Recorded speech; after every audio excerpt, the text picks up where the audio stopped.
That's though. But this is what Shice does. Shice come to save the day. Terry's running late, so Shice says, "Shice, what's up, man? What's good, bro? Not much, man. How you feel?" I'm good. I'm good.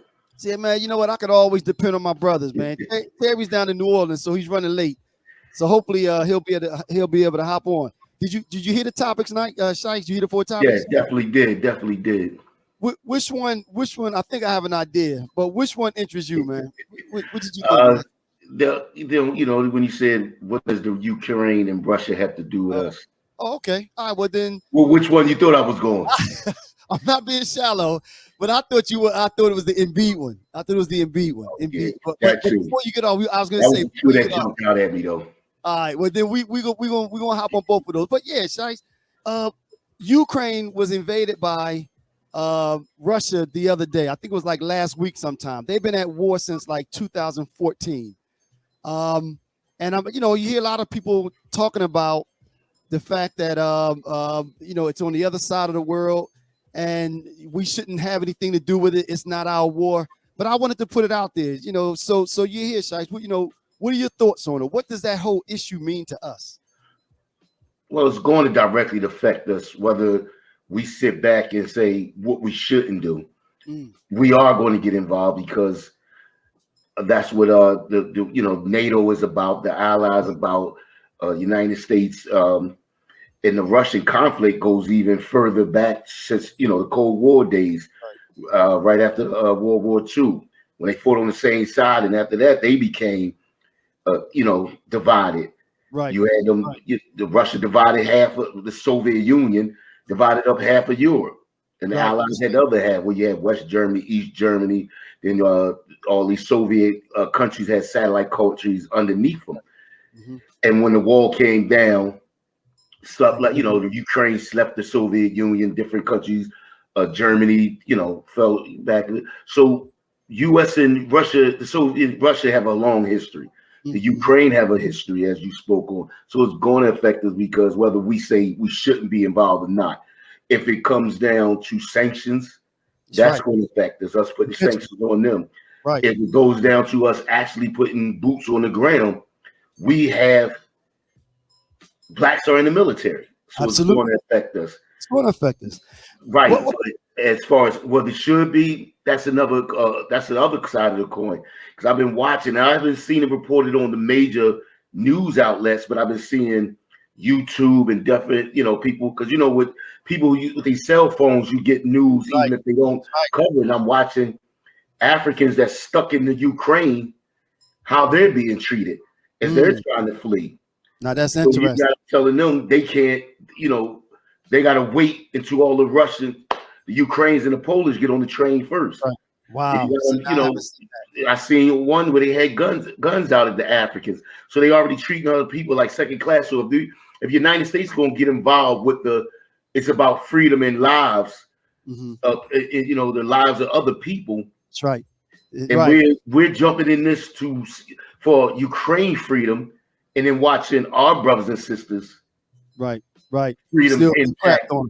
Right. And Shice, I'll say this. I do get the argument when people talk about how we have issues here at home. That is true. We do. But I think, and we kind of touched on this last week. Looks like TL is coming on now. We touched on this last week too, Shice. Eventually these kind of issues, they swing back to us anyway. You know what I mean? And also my position on it was that the days of allowing a person to go and change borders because they're the biggest bully in the room, you can no longer allow that to happen. I mean, we can't be hypocritical because the United States have practiced imperialism. They put their hands in other governments, remove leaders that they feel is unfriendly, to put in friendly people that's friendly to them just for political and economic gains. So we got to be real about that. But what you're saying, we tried that during World War II. Right. We wanted to stay out of the Nazi and the European conflict, and the Japanese bombed Pearl Harbor. So we do.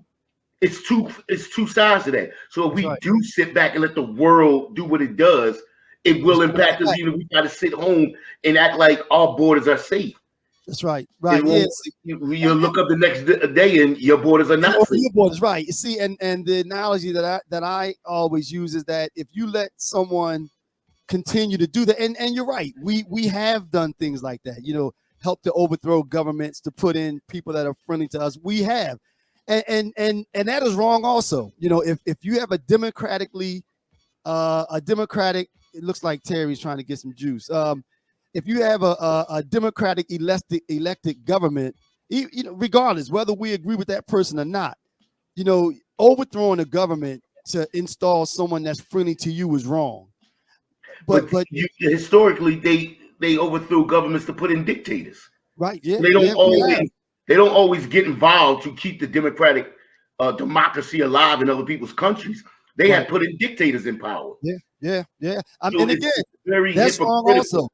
This is not something that's black and white. It's layered with nuances, and we have to look at it case by case. Right. And it's like I said before Terry came on, if we're talking about Ukraine freedoms and lives, and then we're watching what they're doing to Africans, that's hypocrisy.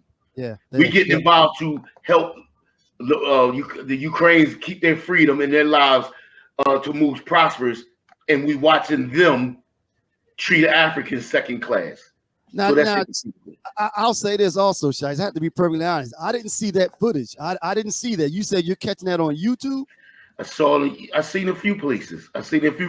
Just like you're seeing, if you're watching, they sending clips of Ukraine and Russian conflicts. Right. So if you watching, they got clips of Russian and Ukraine actually engaging in conflicts. And I've seen the videos where they're snatching Africans off the train, telling they gotta wait until they to all the Ukraine and the Polish get on board first. Right. I've seen a video where they held them at gunpoints to keep the South African students back. Wow. So yes, I think, and historically, if you notice, they have been having a hard time in Poland and in Russia. Right. I don't know why we go over there. That's another story. I don't know. Right. But yeah, man, and like I said, man, I get it. And I think sometimes it's difficult to, express the fact and make all of us realize that the analogy that I use is that we have to be able to talk and chew gum at the same time. The world is a lot smaller now.